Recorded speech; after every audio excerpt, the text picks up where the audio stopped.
Sejarah singkat Kerajaan Majapahit. Kerajaan Majapahit pernah menjadi bagian dari sejarah besar bangsa Indonesia di Nusantara. Pusat pemerintahan atau ibu kota kerajaan yang berdiri pada akhir abad ke-13 Masehi ini beberapa kali berpindah lokasi di Jawa Timur seiring era kepemimpinan raja-raja yang pernah berkuasa. Pendiri Kerajaan Majapahit adalah Raden Wijaya yang merupakan menantu dari Raja Kertanegara.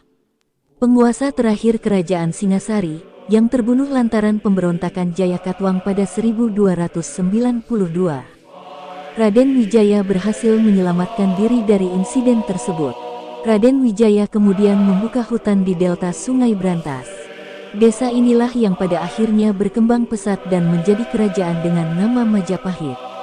Pendeklarasian berdirinya Kerajaan Majapahit dilakukan setelah Raden Wijaya berhasil mengalahkan Jayakatwang pada 1293. Setelah itu, Raden Wijaya dinobatkan sebagai raja dengan gelar Kertarajasa Jayawardana tahun 1293 sampai tahun 1309. Raden Wijaya kemudian membuka hutan di delta Sungai Brantas. Desa inilah yang pada akhirnya berkembang pesat dan menjadi kerajaan dengan nama Majapahit. Pendeklarasian berdirinya Kerajaan Majapahit dilakukan setelah Raden Wijaya berhasil mengalahkan Jayakatwang pada 1293. Setelah itu, Raden Wijaya dinobatkan sebagai raja dengan gelar Kertarajasa Jayawardana tahun 1293 sampai tahun 1309.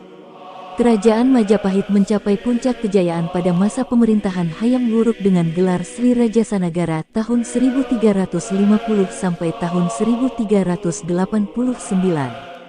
Yang tidak lain adalah cucu Raden Wijaya. Kepemimpinan Hayam Wuruk amat kuat berkat dukungan dari Mahapati Gajah Mada yang bertekad menyatukan Nusantara di bawah naungan Majapahit. Pusat Kerajaan Majapahit. Pusat pemerintahan atau ibu kota Kerajaan Majapahit setidaknya pernah 3 kali berpindah tempat namun masih di wilayah Jawa bagian timur. 1. Mojokerto. Ibu kota pertama kerajaan bercorak Hindu-Buddha ini adalah di Mojokerto pada masa kepemimpinan pendiri sekaligus raja pertama, Raden Wijaya alias Kertarajasa Jayawardana.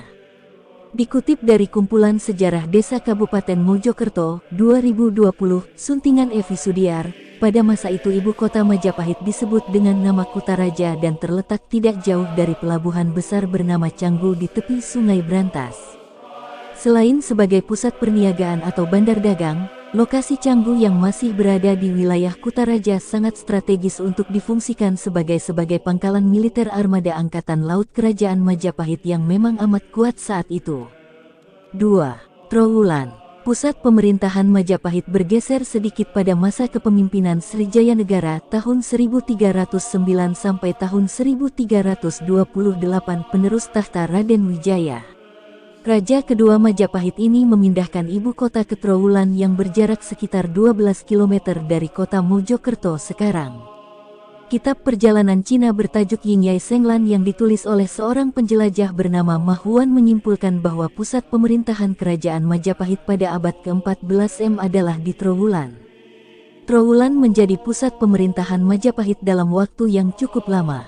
Dari era Srijayanegara yang bertakhta sejak tahun 1309 hingga menjelang keruntuhan kerajaan ini pada abad ke-16 Masehi. Para pemimpin ternama seperti Tribhuwana Wijaya Tunggadewi, Hayam Wuruk, Ratu Suhita, hingga Bre Kertabumi alias Brawijaya V pernah memimpin kerajaan dari Trowulan. 3. Daha Kediri. Lantaran berbagai polemik internal dan ancaman serangan dari Kesultanan Demak sebagai kerajaan Islam pertama di Jawa, posisi Majapahit semakin terdesak pada masa pemerintahan Bre Kertabumi atau Brawijaya V tahun 1468 sampai tahun 1478. Kala itu, pengaruh Islam memang sedang berkembang pesat di Jawa sehingga muncul Kesultanan Demak yang didirikan oleh seorang pangeran dari Majapahit bernama Raden Patah. Raden Patah adalah putra kandung Brawijaya V dari istri seorang wanita berdarah Cina bernama Siu Banci. Pada masa-masa genting inilah ibu kota Majapahit terpaksa dipindahkan dari Trowulan ke Daha yang merupakan bekas pusat pemerintahan Kerajaan Kediri oleh Girindrawardana atau Brawijaya V tahun 1478 sampai tahun 1489. Tahun 1517, pasukan Kesultanan Demak menyerang Daha yang membuat perekonomian Kerajaan Majapahit lumpuh. Serangan tersebut dipimpin oleh Pati Unus tahun 1488 sampai tahun 1521, Sultan Demak kedua yang merupakan menantu Raden Patah. Satu dekade berselang, tahun 1527, Kesultanan Demak kembali menyerbu Daha, di bawah komando Sultan Trenggana di bawah kepemimpinan Sultan Trenggana tahun 1521 sampai tahun 1546, penguasa Demak ketiga yang juga adik Pati Unus. Serangan dari pasukan perang Kesultanan Demak kali ini benar-benar membuat Daha jatuh sekaligus menghancurkan Majapahit.